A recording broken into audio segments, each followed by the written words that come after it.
9/11 کے بعد مغرب کی جانب سے اسلام، قرآن اور شان رسالت میں گستاخیوں کا سلسلہ تواتر سے جاری ہے۔ کبھی گوانتانامو بے میں مسلم قیدیوں کو ذہنی ایذا پہنچانے کے لیے قرآن مجید کی بے حرمتی کی گئی، تو کبھی ڈنمارک، ناروے اور ہالینڈ جیسے ممالک کی طرف سے نبی اکرم صلی اللہ علیہ وسلم کی شان اقدس میں گستاخیوں جیسی کبھی حرکتیں کی گئیں۔ ڈنمارک اور سویڈن سے تعلق رکھنے والے انتہائی دائیں بازو کے سیاستدان راسمس پلوڈان نے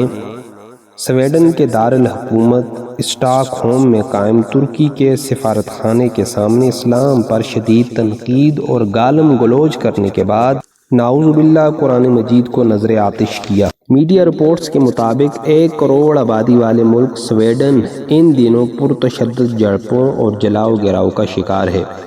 سویڈن کے دارالحکومت اسٹاک ہوم اور دیگر شہروں میں ہونے والے احتجاجی مظاہروں میں لوگوں کی بڑی تعداد نے شرکت کی۔